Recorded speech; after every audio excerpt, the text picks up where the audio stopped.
Okay, today I'm going to be putting in a drip irrigation system. I'm going to be taking it around the outer edge of my garden first. So I'm going to be making a big square. And I'll show you step by step how I do it.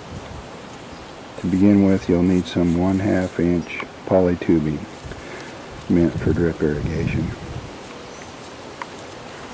And then I'm going to be making a square, so I'll need 4 elbow fittings for the corners and some stakes to hold it down.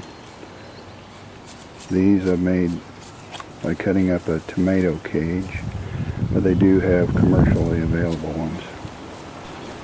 I found it helpful to weight the end down with a brick till I got it in place, and then you can stake as needed. Okay, when you get to the end, you just put on a corner. All you do is just push it on as far as you can push it, and then tighten it like a nut. They're real easy to put on.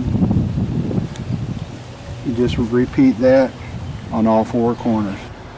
Okay, I just laid out the basic square around the outside of my garden, and it didn't take very long at all, maybe 30 minutes, 45. But that's all there is to that step. Now I'll show you what to do next. Now it's time to connect up to the water supply. I'll show you a couple of things you need to know about that. But this is my line that runs to my faucet. So in order to make that connection to my square that I have, I need a T, which is this little thing here. And it connects just like the elbows. Okay, I've already connected the T to my main line. Now you just make a cut where you want to connect it. I use my pruning shears for that.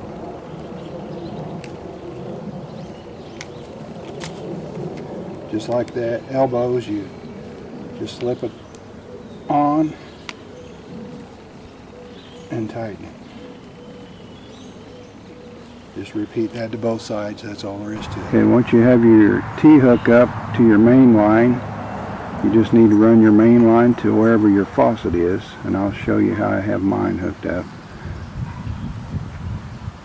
But I have a small section of the line buried, and then it runs over here to my berry plants, blackberries, raspberries. Over where I have our drip irrigation system hooked to our faucet, I have what's called a backflow preventer. Basically, what a backflow preventer does is keep undesirable chemicals, pollutants, and bacteria from flowing backwards into your drinking water. Even though we run our system on a well that we don't use for drinking water, I think it's probably still a good idea to have a backflow preventer. And then down here we have a pressure regulator, and that'll keep it from blowing out your drippers and stuff if you have too much pressure. So that's a good idea too. And I bought this all as one unit, and so I just had to hook it onto my drip line there and screw it onto my faucet. Then I have a splitter so I can run a hose or the irrigation system. I don't have to be hooking them and unhooking them. And you can also put a timer on if you wish.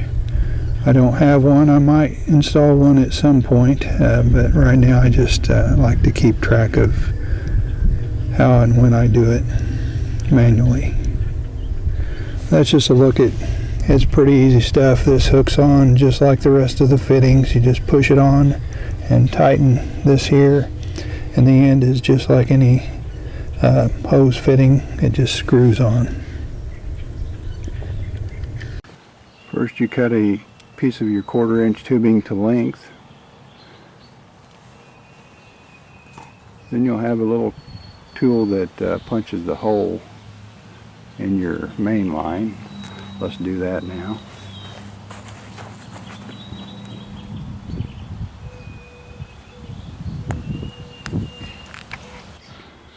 On one end of your 1/4 inch tubing you'll have what's called a dripper. They come in 3 different rates, 2 gallons per hour, 1 gallon per hour, and 1/2 gallon per hour. So how much you want to water per hour is up to you. And on the other end of the 1/4-inch tubing, you have a little connector that will slip into the tubing and then pop into the main line. Now I'll show you how to do that. It's real easy.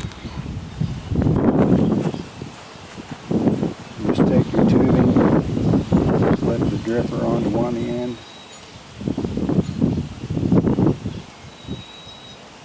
slip the connector onto the other end, and then pop it into your main line.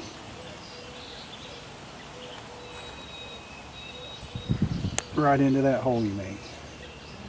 Then you need a stake for this, and I'll show you how. The stake just slips over your 1/4-inch tubing, and it'll hold it in place where you want it.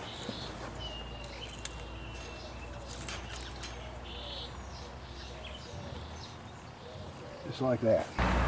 I just hooked it up, and as you can see, we have water.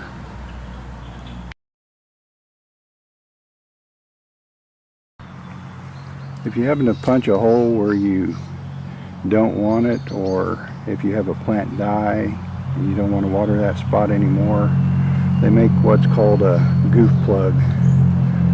And you can just pull your 1/4-inch tubing out of the hole in the main line and just pop this plug in. Now if you want to run a straight line and you just need to close off one end, there's a real easy way to do that. There's a little deal, it looks like it has 2 holes in it, fits right over your line. Then you just bend it and slip the end through the other hole like that, and that shuts it off. Even though I've only been gardening with the drip irrigation system for a few years, it's really hard to imagine gardening without one now. It allows me to water more precisely, and I end up with fewer weeds and healthier plants. I'm far from an expert on drip irrigation, but I just wanted to show folks out there that some of this stuff is pretty easy to do yourself. And it's always a good idea to do a little research before you tackle any job like this. Don't take my word for anything, just read up on it and see if it's right for you. And if you just now found this channel and you haven't subscribed yet, please subscribe. Otherwise, like, comment, and share. We'll see you next time.